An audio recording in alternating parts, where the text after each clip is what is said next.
An elderly woman, dressed in simple clothes, walked into a bank to open an account. But instead of being treated with respect, she was dismissed and looked down upon. What no one knew was that she wasn't just any ordinary customer, she was the bank's largest shareholder. What happened next left everyone in shock. Watch until the end for a powerful lesson, and before we continue, drop a comment letting us know what time it is where you're watching. An elderly woman walked into a grand bank in the heart of the city. She wore simple, loose-fitting clothes and a pair of worn-out sandals. Her hair was completely white, her face lined with wrinkles, yet there was a calmness in her eyes. Slowly, she made her way to the teller's counter, holding a small, weathered bag containing a few documents. She waited patiently for her turn before stepping forward. The bank teller, a young man in a sharp suit, glanced at her briefly before returning his focus to his computer. He sighed quietly, showing little interest in assisting her. The woman smiled warmly. "Young man, I'd like to open a new account." This time, the teller looked at her properly, scanning her from head to toe. There was hesitation in his eyes before he finally responded, "Are you sure, ma'am? This type of account requires a significant initial deposit. Perhaps another account would be more suitable for you." The elderly woman remained composed. "I have all my documents ready." The teller sighed again and shook his head slightly, his tone now firmer. "I'm sorry, ma'am, but this account is meant for financially active clients, those who are still working or have large transactions. If you're just looking for information, you might want to visit the customer service desk instead." A few people nearby started to glance over. Some ignored the situation, while others whispered among themselves. The woman paused for a moment. There was no anger in her face, just a quiet, unreadable expression. Without another word, she turned and walked out of the bank. No one knew that within a few hours, this incident would shake the entire institution. As she stepped out of the bank, she felt no resentment, only disappointment. Not because she was turned away, but because of how she was treated. She had learned throughout her life that respect was one of the most important values. Yet here, she had been dismissed simply because of her appearance. A black luxury sedan was waiting for her outside. A well-dressed man quickly stepped out, bowing slightly. "Apologies for the wait, ma'am. Your car is ready," he said, holding the door open for her. Without a word, she got in and took out her phone. With a few quick taps, she sent a short but powerful message.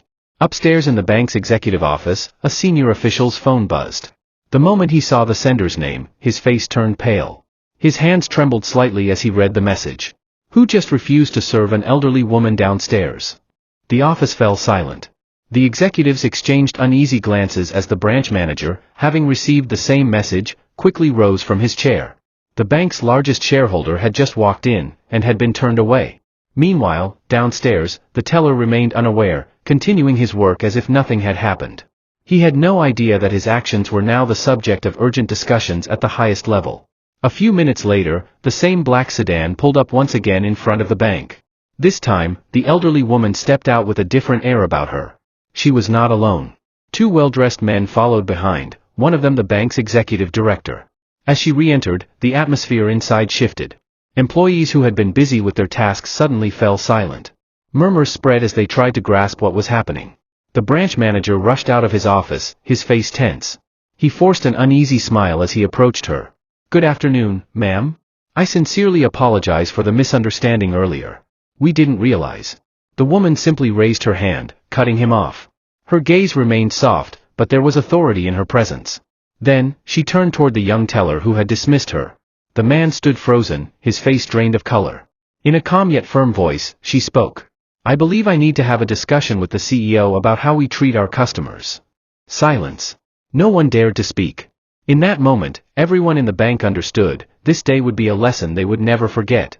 News of the incident spread quickly to the bank's headquarters. Senior executives took immediate action, calling for an urgent meeting. Within hours, the branch manager and the teller were summoned to the boardroom. Standing before the elderly woman, now seated at the head of the table, they both lowered their heads. There was no luxury in her appearance, yet everyone in the room knew that her influence far outweighed any title or expensive suit. The branch manager took a deep breath and spoke softly, "I deeply regret our actions. We didn't know who you were, but that's no excuse for treating a customer poorly." The woman met his gaze with kindness. "It's not about who I am," she said gently. "It's about how we treat everyone." Her words echoed through the room, leaving a profound impact on everyone present.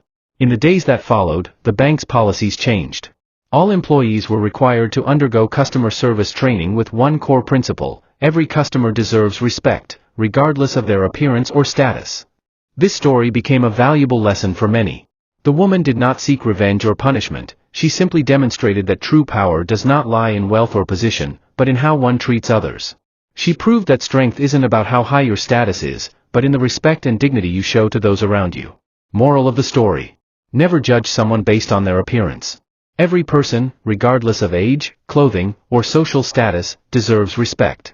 Because in the end, what truly matters is not how rich or powerful we are, but how we treat others.